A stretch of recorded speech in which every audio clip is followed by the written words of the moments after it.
에런 네스터는 산악 등반 중 커다란 바위에 한쪽 팔이 깔리는 사고를 당했습니다. 인적이 드문 곳에서 구조를 기다릴 수 없었던 그는 필사적으로 탈출을 시도했으나 실패했습니다. 닷새가 지나갔습니다. 물 부족, 또 저체온증으로 생명이 위협받는 절망적인 상황에 처하게 되었습니다. 정신이 혼미한 가운데 그는 아빠라고 부르는 세살배기 아이의 환상을 보고 차분함을 되찾았습니다. 이 순간 에런은 냉정하게 상황을 판단하고 생존을 위해서 스스로 깔린 팔을 절단하는 극단적인 결단을 실행에 옮겼습니다. 대부분의 조난자가 저체온증 등으로 희생되는 상황에서 이처럼 냉정하고 이성적인 판단력과 실행력을 발휘하는 것은 거의 불가능한 일이라는 것이죠. 그러나 에런은 자신을 포기하지 않았을 뿐 아니라 절망 속에서 세상을 원망하거나 불평하지 않았다고 고백하고 있습니다. 오히려 그는 이렇게 말하죠. 세상에 대해 나는 무한한 감사를 느꼈습니다. 왜냐하면 세상이 나를 즐겁게 살도록 만들어 주었기 때문입니다. 라고 고백했습니다. 그는 자신의 삶이 선물임을 깨닫고 아름다운 세상에서 더 살기 위해 무엇을 해야 할지를 생각했습니다. 아이젠 박사는 에런의 사례를 들으며 감사의 힘을 강조하고 있습니다. 박사는 감사와 행복을 느끼는 사람은 상상력을 더 활용하고 주어진 상황에 덜 얽매이며 외부 요소 영향을 적게 받는다고 말하고 있습니다. 또 감사의 힘을 연습한 사람은 타인을 보다 긍정적이고 객관적으로 인식하게 된다는 것입니다. 에런은 절망적 조난사고를 통해 삶의 선물 같은 가치와 감사의 의미를 깨달았습니다. 그 후로도 감사한 삶을 살았다는 것입니다. 마찬가지로 여러분, 우리도 항상 감사한 마음으로 긍정적이고 행복한 삶을 살아가시기를 바랍니다. 브레네 브라운 박사는 취약감, 수치감, 용기, 공감을 연구하며 감사가 온전한 삶과 회복을 위한 필수 실천임을 과학적으로 입증해냈습니다. 그녀에 따르면 수치심은 사랑, 소속감, 가치를 느끼지 못하게 가로막는 가장 큰 장벽이라는 것이죠. 삶의 고난과 불확실성 속에서 깊은 기쁨과 만족을 경험하는 사람들은 감사와 만족에 대한 믿음이라는 특별한 능력을 가지고 있다는 것입니다. 브라운 박사는 감사를, 기쁨을 경험하는 모든 순간에 대한 경이로움, 인정, 그리고 고마움의 감정으로 정의하며 이는 취약한 감정인 두려움과 부족함에 맞서 싸우는 무기라고 강조하고 있습니다. 다시 말해 감사는 결핍에 시달리는 수치심의 상태에서 벗어나 지금 나는 만족합니다 라는 평안의 상태, 곧 온전한 삶으로 나아가는 핵심적인 통로라고 설명하고 있습니다. 감사하는 태도를 통해 사람들은 두려움의 속박에서 벗어나 현재를 충만하게 사는 법을 배우게 된다는 것입니다. 타인의 친절과 은혜에 진심으로 감사할 때 관계는 더욱 깊어지고 강화된다는 것이죠. 우리가 고난과 불완전함을 인정하고 나아가 감사를 선택할 때 비로소 자신을 향한 가치와 세상과의 연결을 회복하며 온전한 삶, 곧 영혼의 회복을 경험하게 된다는 것입니다. 사랑하는 성도 여러분, 삶의 모든 영역에서 감사하심으로 삶과 영혼이 회복되고 형통하며 결핍에서 만족한 삶을 살아가는 귀한 분들이 되시기를 예수 이름으로 간절히 축원드립니다. 아멘. 오늘의 본문은 예수님께서 사마리아와 갈릴리 경계를 지나시다가 나병 환자 10명을 만나서 그들을 치료해준 기적적인 사건을 말씀하고 있습니다. 예수님께서 예루살렘으로 가시는 길에 나병 환자 10명이 멀리서 긍휼을 구했다는 것이죠. 그럴 때 예수님은 가서 제사장들에게 내 몸을 보이라고 말씀하셨고 그들은 순종하여 가는 도중에 치유를 받았습니다. 그러나 그중 사마리아인 이방인 한 사람만이 돌아와 큰 소리로 하나님께 영광을 돌리고 예수님 발 앞에 엎드려 감사했다는 것이죠. 예수님은 그 아홉은 어디 있느냐고 탄식하시며 9명의 배움 망덕을 지적하셨습니다. 그리고 감사로 돌아온 사마리아인에게 일어나가라, 내 믿음이 너를 구원하였느니라고 선언하셨다는 것이죠. 본문은 순종을 통한 육체적 치유와 더불어 감사와 믿음으로 나아간 한 사람이 온전한 영적 구원까지 받았음을 강조하고 있는 말씀이라는 것이죠. 오늘 말씀을 통해 단 한 사람의 고백이란 제목으로 단 한 사람의 고백은 무엇이며 그것에 대한 정의는 무엇인지 하나님의 은혜를 나누도록 하겠습니다. 단 한 사람의 고백은 과연 무엇일까요? 그것은 하나님께 영광을 돌리며 감사했다라는 것입니다. 그렇다면 감사는 과연 무엇일까요? 첫째, 감사는 중심이 바뀌는 것이죠. 다시 말해 내 중심에서 하나님의 중심으로 그 중심이 바뀌는 것을 감사라고 말하고 있는 것입니다. 12절이 좀 읽어봅니다. 시작. 한 마을에 들어가시니 나병 환자 10명이 예수를 만나 멀리 있어서, 나병 환자가 멀리 있어서 부르짖는 것이죠. 왜냐하면 나병이란 질병에 걸린 사람은 구약시대로부터 다른 사람들과 격리된 곳에서 거주할 수밖에 없었습니다. 그들은 당연히 마을 안에 거주하지 못하고 마을 밖, 특별히 외곽의 일반 사람들의 눈을 피해서 자신들만의 거주지를 형성할 수밖에 없었다는 것이죠. 따라서 나병 환자 10명은 마을에 들어가지 못하고 멀리 서서 외쳐야만 했습니다. 가까이 다가갈 수 없는 고통, 소외감 속에서 그들은 예수님만이 희망임을 깨닫게 되었던 것입니다.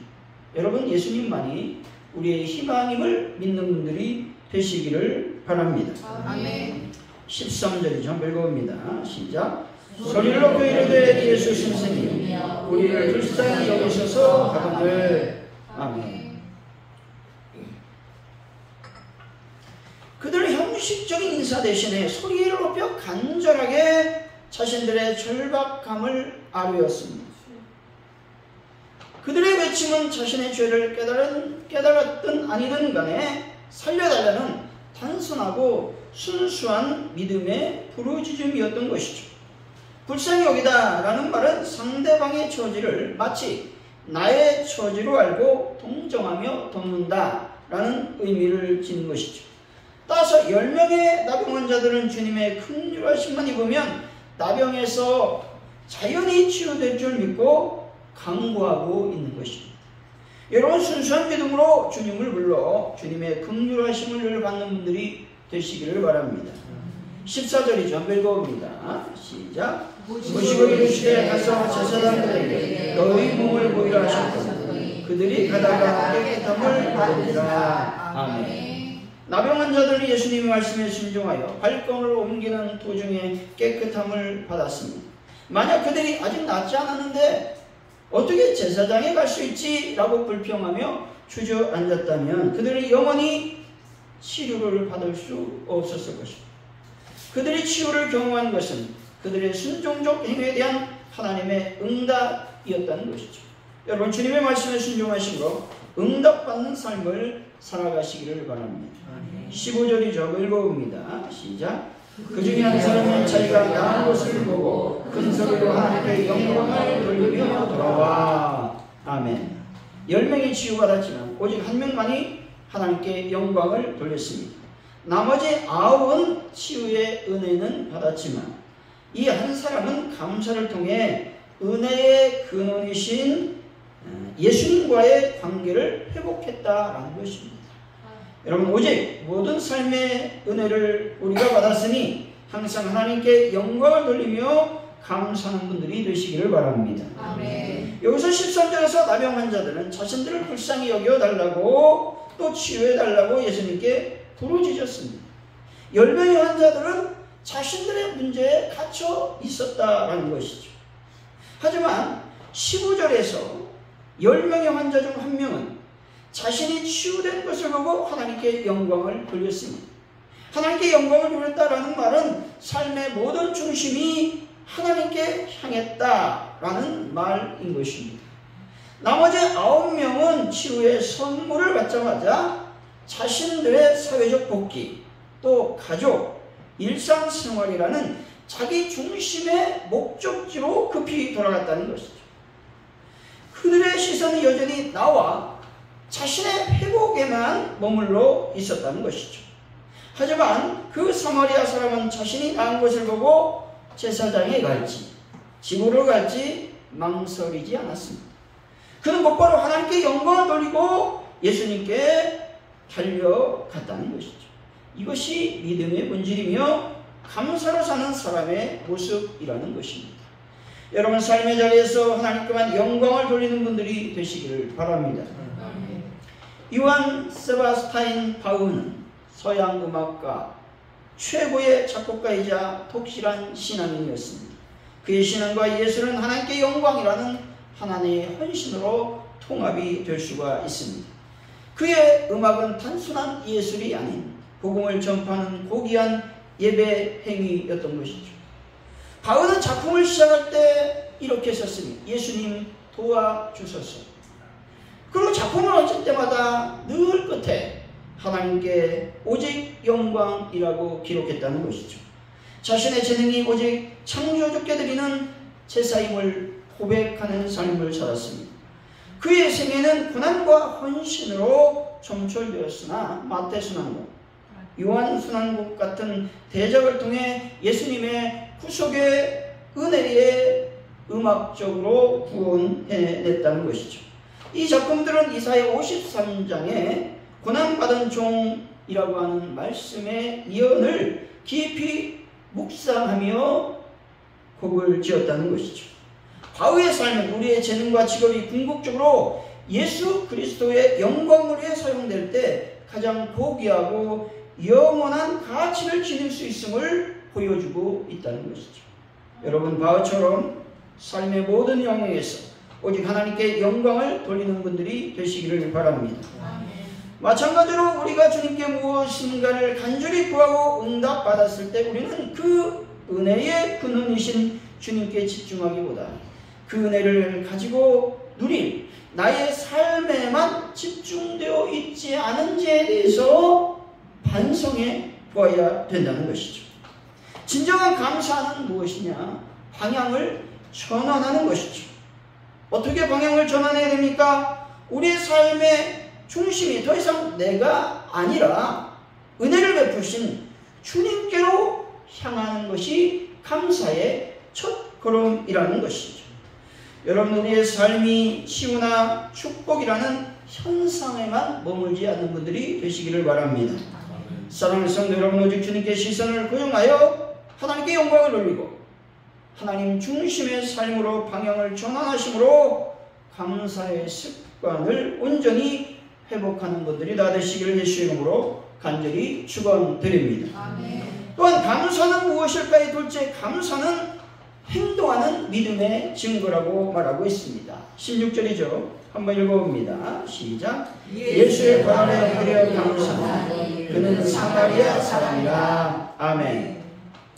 발 아래 엎드려라는 말은 단순히 고맙다라는 인사를 넘어선 전적인 경배와 헌신을 의미한다는 것이죠. 그는 이제 예수님을 단순히 선생이 아닌 자신의 생명과 삶의 주인이신 하나님의 아들로 고백하고 있다는 것이죠.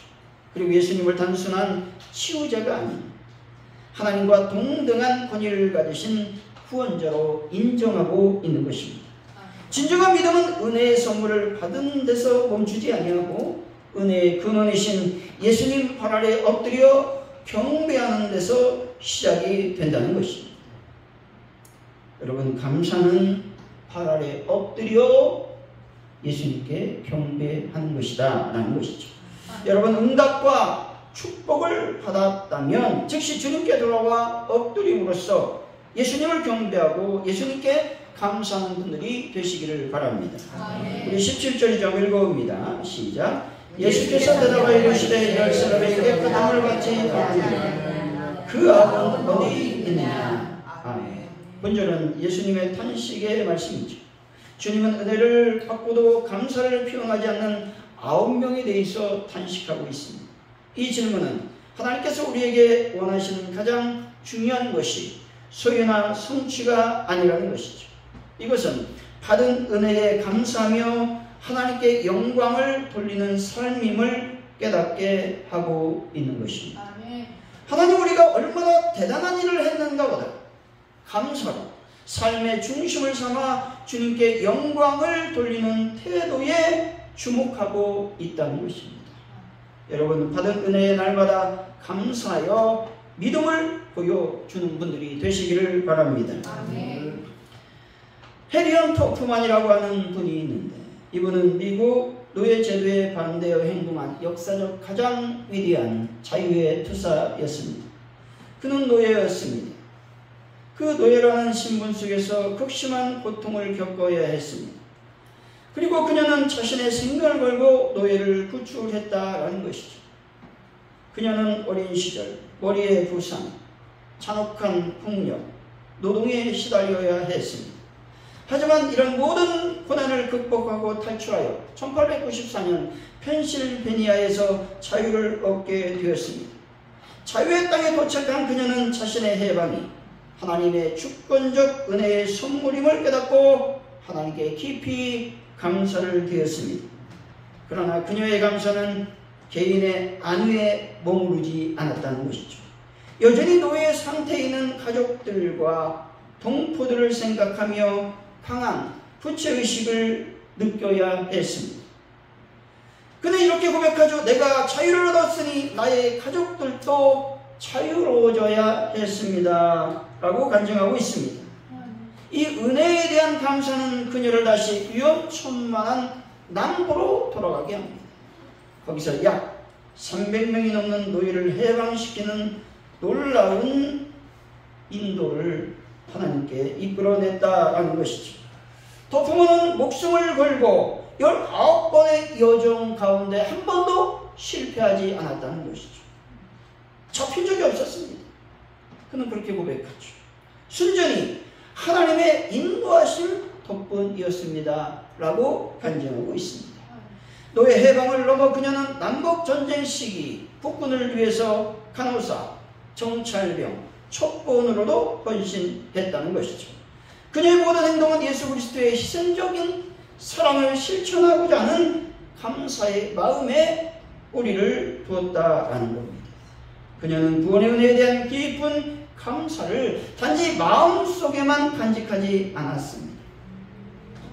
그 감사는 그녀로 하여금 자신의 안전을 기꺼이 희생하고 수많은 이웃에게 자유를 선사하는 행동하는 사랑으로 이어졌다는 것이죠. 그녀의 삶은 진정한 신앙인이 받은 은혜에 대해 어떻게 감사해야 하는지 분명하게 보여주는 가장 아름다운 실천의 무본이 되었습니다.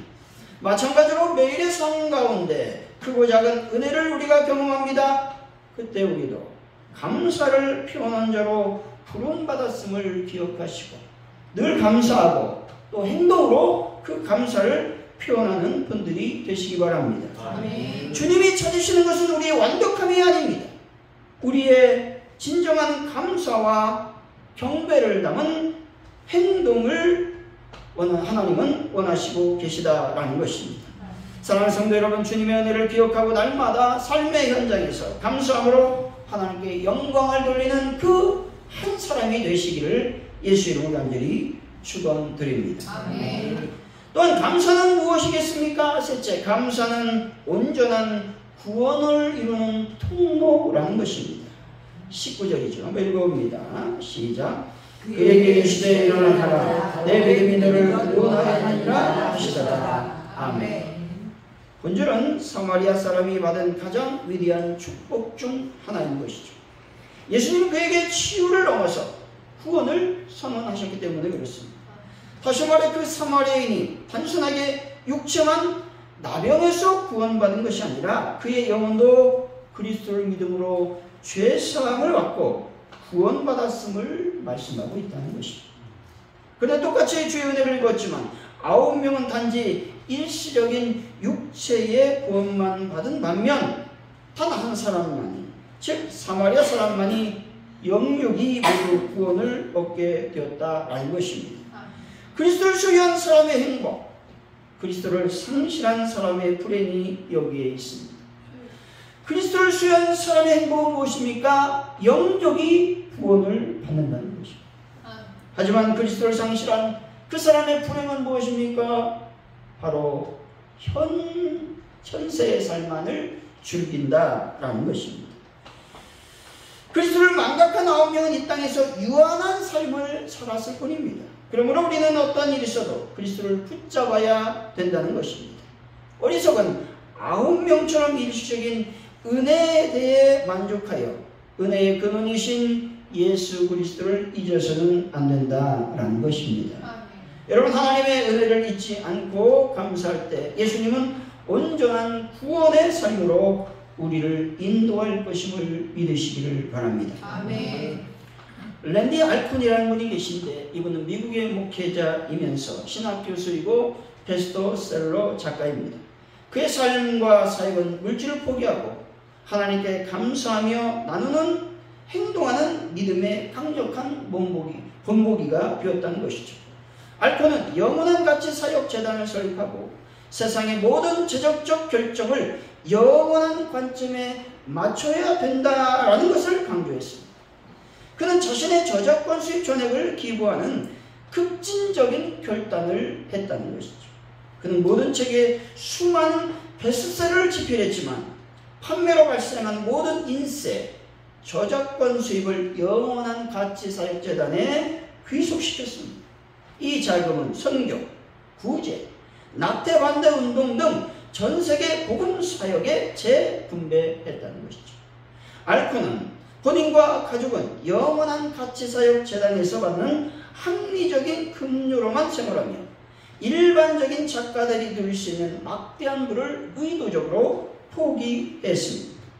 이런 급진적 재정 천지기 정신은 그가 자신의 재능과 수입이 하나님께 받은 은혜임을 확고히 믿는 결과였다는 것이죠. 그리고 감사를 물질적 헌신으로 표현하는 통로로 삼았기 때문에 가능한 일이었습니다. 낙태 반대 운동의 참여함으로 잠시 감옥에 수감되어 고난과 시련을 겪기도 했습니다. 이런 경험을 통해 고난을 경험했던 욥의 신앙처럼 모든 것을 하나님께 돌려드리는 감사의 삶을 살았다는 것이죠.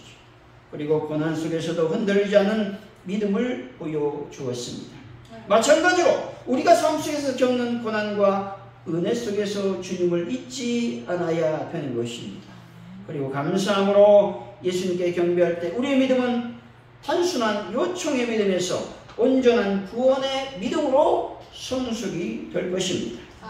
여러분, 감사와 경배를 통해 예수 그리스도를 온전히 인정하고 날마다 주님의 음성을 듣는 분들이 되시기를 바랍니다. 아멘. 결론적으로 감사는 무엇일까요? 감사는 내 중심에서 하나님의 중심으로 중심이 바뀌는 것입니다. 둘째로 감사는 온전한 구원을 이루는 통로인 것이죠. 또 감사는 행동하는 믿음의 증거라고 말씀드릴 수 있습니다.